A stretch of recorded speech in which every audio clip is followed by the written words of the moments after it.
Merhaba arkadaşlar, ben Define Kralı. Arkadaşlar, Azerbaycan'dan gelen bu eşkıya define işaretini çözeceğiz. Arkadaşlar, define işaretleri güneş ışıklarına çok duyarlı bir şekilde yapılır. Doğru zamanda, doğru zamanda, doğru noktalardan resim çekmelisiniz. Yani sabah define ışığı farklı görünür, define işareti. Akşam farklı görünür, öğlen farklı görünür. Ve bu ışık yansımalarına göre de belirli saatlerde belirlenen simgeler olur. Şimdi mesela bu bir eşkıya işareti. Yani bu işaretin hazinesi bir kamyon altına eşdeğer. İşaretler çok karışık şekilde yapılıyor. Adam üstüne, hayvan üstüne, yüz üstüne, göz üstüne. Onun için kafanızı çok karıştıracağı için bu durumda gizli gözleri bulmanız en kolay yöntem. Bakın şimdi. Burada eşkıyanın bir sol gözü var. Eşkıyanın yüzü var yani. Şimdi gizli gözü bulacağız. Şu sol kaş. Ve sağ kaş.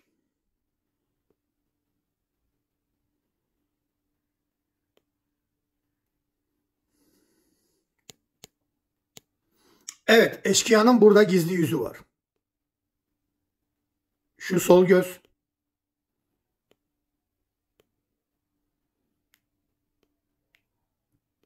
Şu sağ göz kaşı.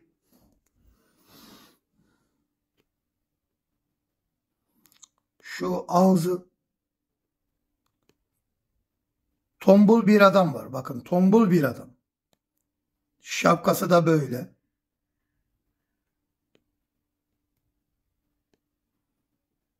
Eşkıyanın kendisidir bu. Bakın, gözleri o kadar güzel yapmışlar ve gizli yapmışlar ki. Bu da eşkıyanın sol koluna benziyor. Şu da parmakları sanki. Şu da eşkıyanın ayak gibi yapmışlar. Şu gövde kısmı. Yani sonuçta bu işaretler birbirine sarmaş dolaş olmuş. Kafanızı karıştırmak istiyorlar. Çok değişik pozisyonlarda yapıyorlar. Aklınıza, mantığınızı karıştıracak ve aklınıza ters gelecek değişik pozisyonlarda define işaretlerini harmanlıyorlar. İşte birinin ayağı diğerinin gözünde oluyor. Onun eli diğerinin kafasında oluyor. Karıştırıyorlar ki siz hazineye ulaşamayın. Çünkü şu işaretin toplam hazinesi bir kamyon altına eşdeğer. Yani basit bir şey mi? Değil. Evet, bakın. Göze dikkat edin. İşaretlerde önce gözleri bulacaksınız. Gördünüz mü gözü? Bu göz nereye bakıyor? Bu göz hazineye bakıyor. Birinci göz, sol göz, sağ göz. Şu da ağız. Bütün mesele bu gözün baktığı yer. İşte hazinenin yeri tam şu ok yönünde karşıya bakıyor, yani karşıya. Yani şu yön. Gözleri buldunuz mu? Yüzleri bulmak daha kolaylaşır. İşte birinci hazine bu. İkinci, burada bir figür var.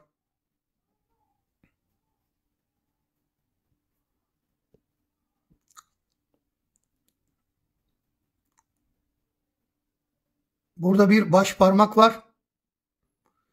Burada bir el var. Ve burada bir kuru kafa var. Bu da bir yana bakıyor. Yani eli şöyle tutmuş, elinde bir kuru kafa benzeri bir şey var. O kuru kafada da küçük gözler var. Onun baktığı yerde de ayrı bir define var. Az önceki şişko adamın baktığı yerde ayrı bir define var. Bu eldeki kuru kafanın baktığı yerde ayrı bir define var. Yani anlayacağınız 360 derece gizli gözlerin baktığı yerde defineler var. 500 metre 600 metre ileride. Bu merkez işareti diyorum ben buna. Yani bir tane işaret yapıyor. Etraftaki merkezdeki defineleri vuruyor. Evet, şimdi buraya bakalım. Şimdi burada aslında işaret benzetmelerle gidilir arkadaşlar. Bakın şurada bir diş var. İkinci diş. Burada bir sol kaş, sağ kaş. Burada bir göz var. Böyle bir adam var sanki böyle. Şöyle. Buraya yaslanmış. Şu sağ omuz. Şu sanki el. Şu kazak. Sonra geliyor bu. Şuraya oturmuş. Şurası şu şekilde gidiyor. Sanki bu onun ayağı. Bu ayak sanki. Şuradan da az önce bahsettiğim gibi bir el var. Şöyle bir el. Şurada da bir simge var. O simgeyi net göremiyorum. Onda da bir yüz var. Şimdi bakın. Adam bu şekilde yaslanmış, oturmuş. Adamın her tarafında define işareti var arkadaşlar. Her tarafında gizli yüzler var. Bu eli buraya boşuna yapmadı. İşte işaret net olsa gizli yüzleri göreceğiz. Arkadaşlar, diş oda sayısı demektir. Yani aynı zamanda bize şöyle bahsediyor olabiliyor. İşte bu şekilde bir dağ var. Bu şekilde. Dağın burasında dişlerin olduğu yerde 2 adet oda var tünel içinde. Kuru kafa tünel demektir arkadaşlar. Bakın şimdi. Burada böyle bir sol kaş, bir sağ kaş, böyle bir göz var. Gördünüz mü? Elin tam arkasına oyuk yere kaş göz yapmış. O kaş göz nereye bakıyor? Bu tarafa. Bunun baktığı yöne bir kurşun sıksak nereye çarparsa oraya gideceğiz. Yani ondan sonra kamyonlarca hazinenin yeri bu ya. Yani bir tane işaret yok ki. Bakın. Karartı yapmış gözünü böyle. Bakın burada yine bir yüz daha.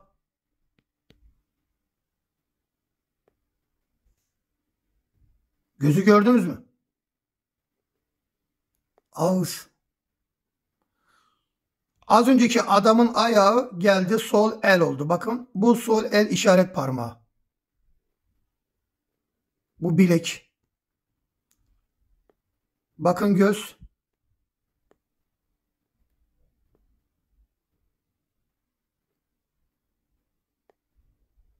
Çene.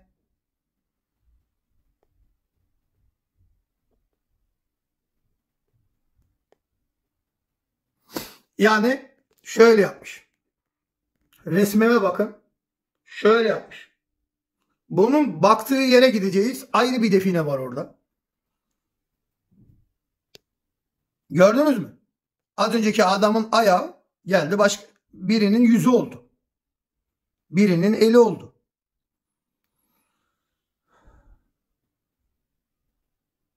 Evet. Böyle siyah lekelerin olduğu yerde mutlaka müjde oluyor arkadaşlar. Müjde oluyor ve bu siyah lekelerin baktığı gizli yerde bakın burada da bir yüz var. Böyle siyah lekelerin içinde gizli yüzler olur. Baktığı yerde direktman olur siyah leke. Siyah leke özelliği o. Siyah lekenin içindeki gizli figürün baktığı yerde direkt define olur. Bakın burada da gizli bir yüz var. Kahverengi zıt bir renk, zıt bir rengin içine koymuşlar. Bu işaretteki zıt renk yönü veren yerdir. Bir kayada zıt bir renk varsa ve orada figür varsa o gerçek yönü verir.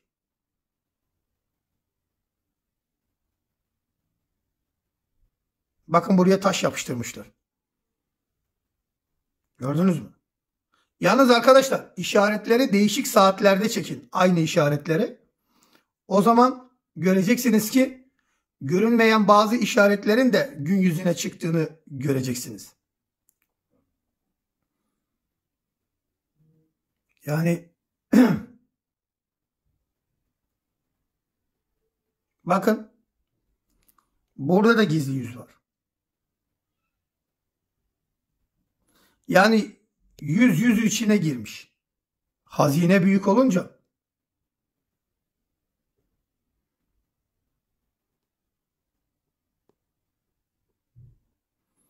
Bundan tam emin değilim. Ama sanki bir ayı yüzü bir yere bakıyormuş gibi yapmışlar. Sonra burada şu bir sol parmak. Hani çenesine el koymuş muhabbeti gibi. Şöyle büyük bir şapkası varmış gibi. Bazen siz işaretlere bakınca ya ben bunu şuna benzettim, buna benzettim diyorsunuz ya. Evet, benzetmelere devam edin. Benzetmelere devam ede zaten çözersiniz. Şimdi bu kaya parçasını gelip buraya niye yapıştırmış? Bunun da bir anlamı var. Bak düz bir taşı getirmiş, yapıştırmış. Horasan ya kaya yapıştırmış. Sanki burada yarasa burnu varmış gibi bir şey yapmışlar. Bak şu yarasa burnu gibi aynı. Şu da göz. Bu göz nereye bakıyor? Yarasa mağara demektir arkadaşlar.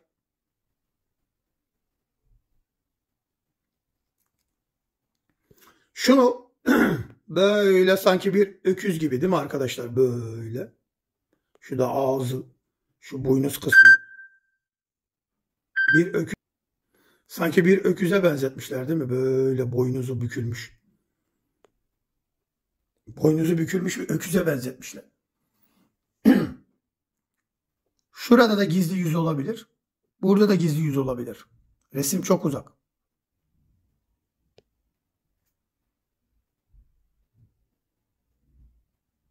...360 derece... ...bunun etrafı... ...işaretlerle dolu arkadaşlar. Bakın buraya da bir yüz yapmış.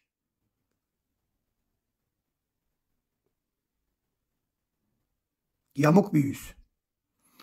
Şimdi bu yüzlerin baktığı yere gideceksin. Direkt karşıda nereye bakıyorsa oraya alan taramayla, çift alan tarama çubuğuyla kontrol edeceksin. Alan tarama olmadan definicilik olmaz arkadaşlar. Şimdi yandan baktığın zaman bu bir at figürüne benzetmişler böyle. Şu gözleri. Sonra buradan böyle gelen sanki bir boğanın boynuzu var. Yani boynuzla boğa arasında gidip gelmişler yani.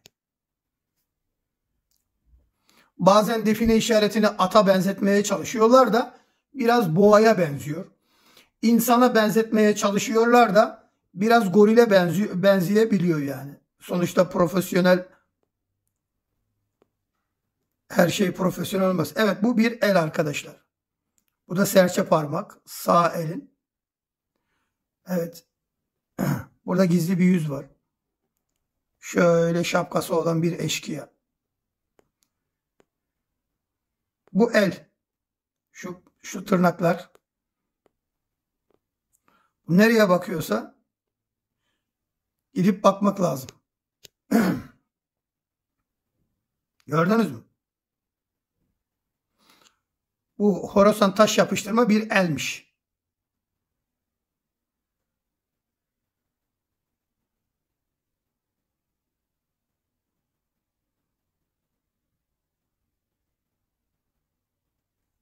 Evet, ama mutlaka bakın şurada göz var. Adamın elinde 2 tane küçücük göz var. Bak, biri bu, biri bu. O da bu tarafta bir yere bakıyor. Bu baş parmağın elin olduğu yerde. Bakın küçücük bir kafa var. Bunun baktığı yerde de tünel olur zaten. Kuru kafa tünel demektir. Tünele bakıyor.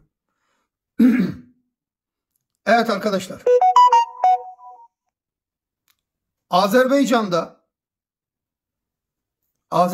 arkadaşlar yaklaşık 1,6 trilyon adet define var, çeşitli medeniyetlere ait. Dünyanın en büyük define işaretleri de Azerbaycan'dadır.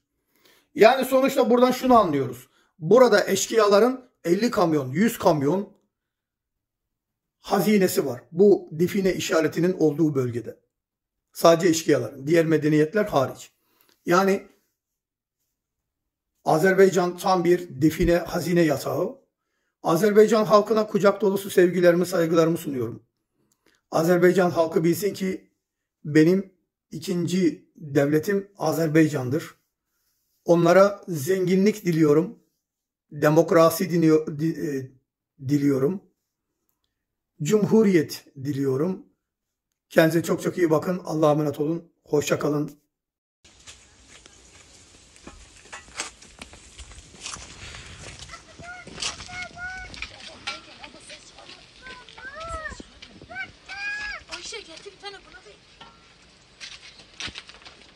Ne araba geri gel.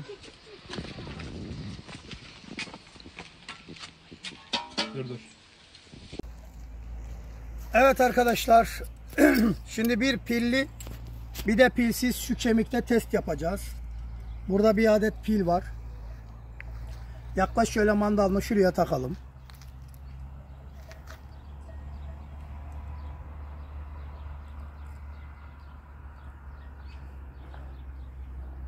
Evet, bu mandalı elektrikçilerden alabiliyorsunuz arkadaşlar. Bir adet pil var. İsteyen 2-3 tane daha pil koyabilir. Evet, bakalım kemiğe ne yapacak pil? Evet, kemiğe kokladı ama çarpı yapıp kilitlenmedi. Bakın. Çarpı yapıp kilitlenmedi, açtı. Yani kemiği kokladı, enerjisini götürüyor. Bu tarafa doğru gidiyor. Tamam. Şimdi yaklaş. Şimdi bu pili sökeceğiz. Pili söküyoruz. Ve kemiğe tutacağız. Bakalım aynı tepkiyi verecek mi? Geldik, üstüne doğru gidiyoruz. Çarpı yaptı. Ve açılmadı. Ben açıyorum. Yine kilitleniyor. Ben açıyorum. Yine kilitleniyor. Yani arkadaşlar buradan anladığımız olay şu. Yaklaş. Bakın bu bir adet Duracell bakır başlıklı pil. Böyle. Bu pilli olduğu zaman metale, bakır, gümüş, altın heykellere, metal objelere daha fazla gidiyor. Pil takılı olduğu zaman. Pilsiz olduğu zaman boşluğa ve kemiğe daha fazla gidiyor. Bize hangisi lazım? Pilli olması şu durumda daha iyi. Yani pilli olması daha iyi. Siz pili 2-3'e çıkartabilirsiniz. Elektrikçide güzel aparat yaptırabilirsiniz bunu. Yani pilli olması çok daha iyi arkadaşlar. Evet. Bakın, kemikten gelen enerjiyi kokluyor ama sonra atıyor. Nereye götürüyor? Gel bakayım. Buraya götürdü. Peki burada ne var? Yaklaş. Bu çubukların ucunda altın var. Gold. Gold. Ucunda altın var. Bakın. Hemen altını çekti. Demek ki pil çubuğun metale daha çok gitmesini sağlıyor. Hoşça kalın. Kendinize iyi bakın.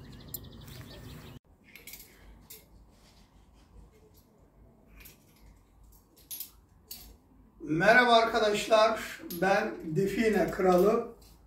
Bunlar da benim icadım olan 316 saf kromdan yapılan alan tarama ya da define çubuğu dediğimiz alet.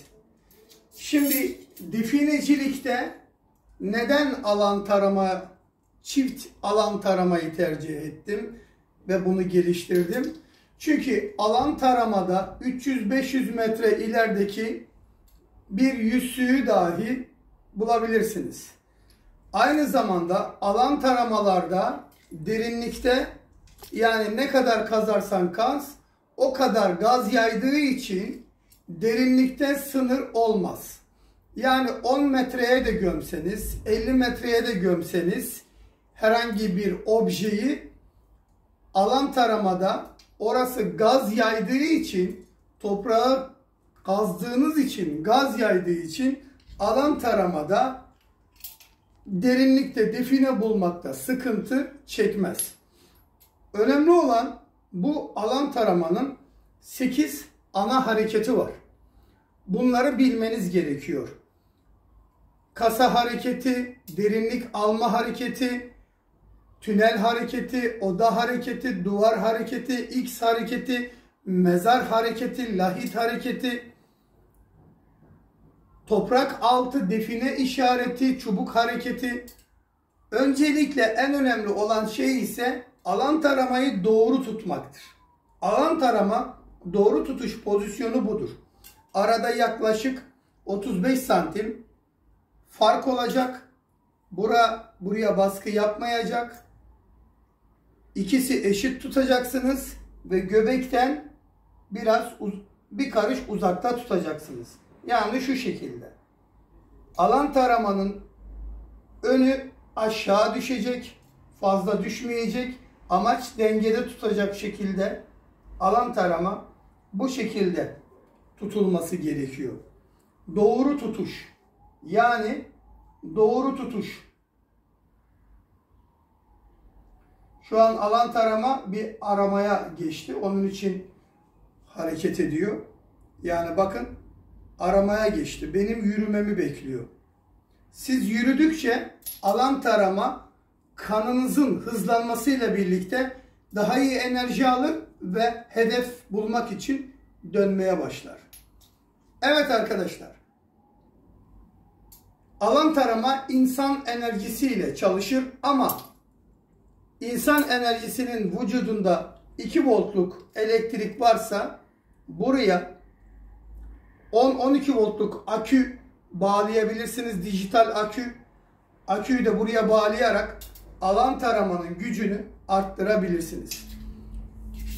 Beni sevenlerden şunu istiyorum. YouTube Define Kralı kanalına gelin. Orada alan tarama eğitim videoları var. 2500'ü geçkin define ile alakalı, define işaretleriyle alakalı videolar var. Bir belgesel tadında. O videolarımı izlemenizi, beğenip yorum yapmanızı istiyorum. Böylelikle define maceralarına ortak olursunuz. Define çubuğu doğru ölçülerde olması gerekiyor ve doğru metalden olunması gerekiyor. Şu an en iyisi 316 kromdur. Ama bunların kalınlığı ve boyutu çok önemlidir. Evet arkadaşlar. Gördüğünüz gibi özellikle işlenmiştir, hafifletilmiştir. Ağırlık doğru ölçüde olsun diye. Su ve doğal kayalara gitmesini engelleyen formül vardır. İsteyene içine yarım gram altın parçacığı da ekleyerek altına daha duyarlı olması sağlanmaktadır. Evet. Kendinize çok çok iyi bakın arkadaşlar. Allah'a emanet olun. Hoşça kalın. Merhaba arkadaşlar. Ben Define Kralı. Bunlar da benim icadım olan Kral Alan Tarama arkadaşlar. Bu sapında su ve doğal kayalara gitmesini engelleyen altın ve gümüş ve mezar odası tünele gitmesini sağlayan formül var. Yani su ve doğal kayaları eleyen, kokmayan, çürümeyen, zararsız bir doğal toz var bunun içerisinde. Ve bunun 8 hareketi var arkadaşlar. Bu alan taramanın 8 hareketi var.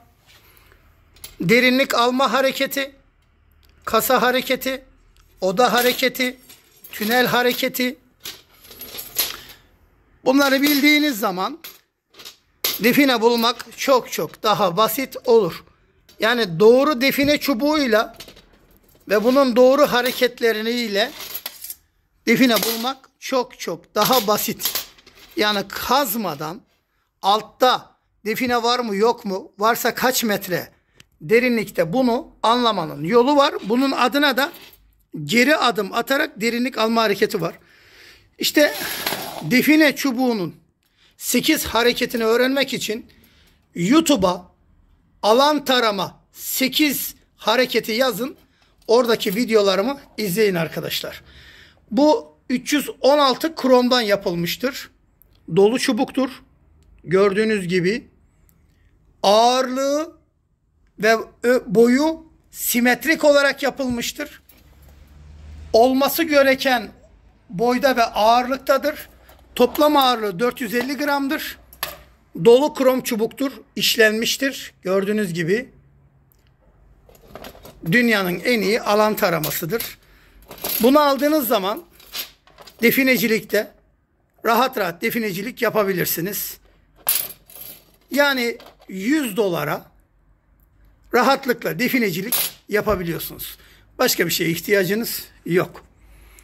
Evet arkadaşlar.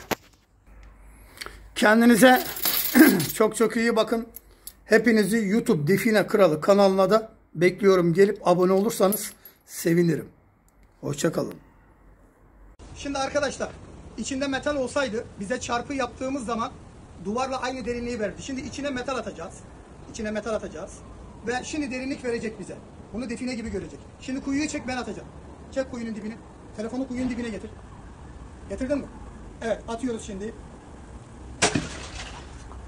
Evet. Şimdi beni çek. Şimdi aşağıda bir metal olduğu için bize define derinliği verecek. Şimdi geliyoruz. Evet, duvar yaptı. Kazılan kenarın yerinde duvar yaptı. Şimdi açtı. Kuyunun ortasına doğru sürüyorum elimi. Çarpı yaptı. Şimdi derinliği alıyorum. Bakın. Bakın arkadaşlar. Bakın. Bakın çarpı yapmıyor. Şimdi kuyunun derinliğiyle birlikte alacağım. Evet. Çarpıyı burada verdi. Bir adım attık, açtı. Bakın. Gördünüz mü? İçinde define olsaydı, bakın, derinliği nasıl verdi gördünüz mü? Bakın içinde bir şey varken duvarın kenarından bile gidiyor. Bak. Bakın şimdi. Evet, duvarı yapıyor. Açtık. Çarpı yaptı. İçinde metal olduğu için tekrar derinliği alıyorum. Çarpı yapana kadar geri gideceğim. Evet. Bakın. Bir adım daha attım. Açtık, tamam. Evet, kuyunun derinliğiyle çarpı derinliği aynı. Yani burada bir şey yok. İşte bu derinlik alma hareketiyle hem kaç metre derinlikte olduğunu öğreniyoruz, hem de içeride bir şey var mı yok mu onu öğreniyoruz. Kuyuda hiçbir şey yok. Görüşmek üzere. Kendinize iyi bakın. Hoşça kalın.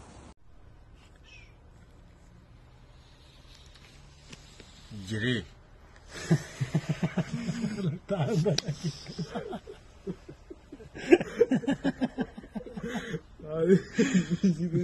Ya chico, así.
نجمة سداسية لا؟ واحد اثنين ثلاثة أربعة. شو كان كلام هذا ماسون، هذا ماسون ماسونية مش يا فين؟ عندك هنا. هذا اللي وضح بالفيديو، وضح بالفيديو. يا فيديو تو وضح كيف يفتح هنا. هو هذا بس ولا؟ في حاجة ثانية؟ هذا الموجود. ما يقدر. كان عندي زوط نفس هذه مشوش نجوم الشرق. كم متر هذا تقريبا كلها؟ المفروض نشوفوا لك متر مدخل ولا حاجة. لا من غير متر. لا لازم قيس لازم كلها. لازم. بالزلازل بالزلازل. 4 زلازات متر. تو موجود فيه لا ليس لا مش هذه الموجودات تو والله احتمال الاخير اللي تكسرها في 4 متر من قديش من برا من غادي يصور وتعالى لهنا برا من غادي نوض Şöyle. من هنا Furkan baştan başlıyorum bak böyle bak abi. هذاك الاله المخلص هذا الاله الغير مخلص خلاص. الاله المخلص نتاعهم مسيح دجال نوض يا ولد من هنا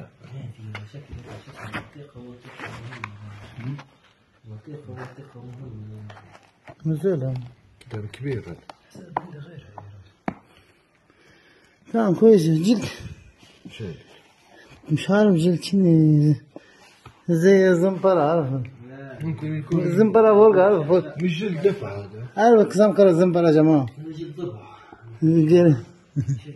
ممكن لكن جلد يعني. ما يسكر حبيبي.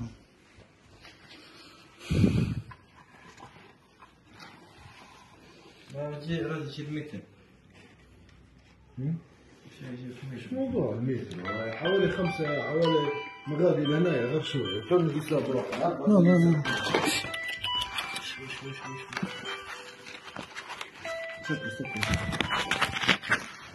هذا سكر كويس.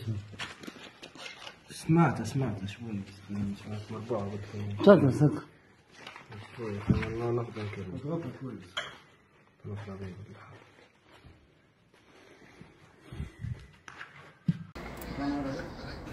Yani piyasadan 10 bin lira fazla istiyordu. Adama diyor 5'i senin 5'i bizim olsun diyor. Adam kabul etmedi. Atıyorum 199 istiyor. Adam 198 olmaz diyor.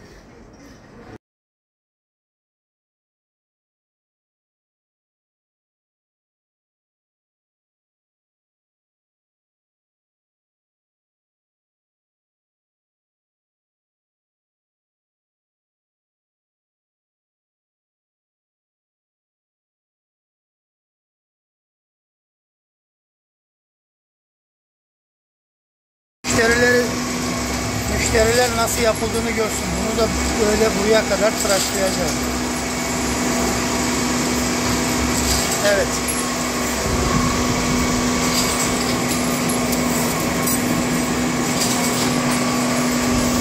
Evet arkadaşlar, gördüğünüz gibi insanlara kaliteli mal sunmak adına define çubuğunu simetrik ayar yapıyoruz. Yani simetrik.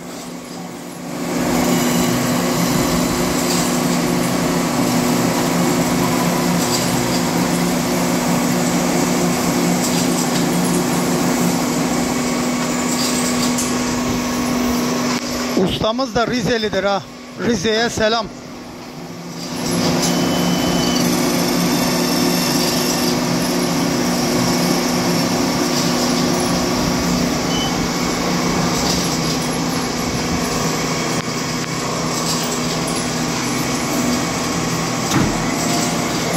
Define çubuğu simetrik yapılır arkadaşlar. Yani dönüş hızı en küçük sikkeye dahi gidecek şekilde ayarlanır. Öyle rastgele define çubuğu yapılmaz.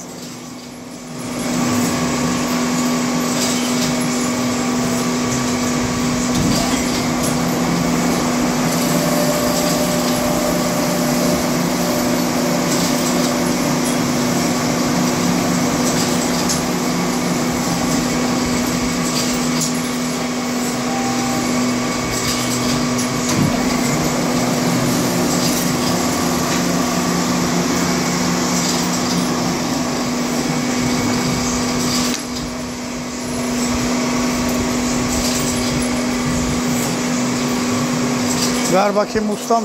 Ah, eline sağlık. Al. Evet arkadaşlar.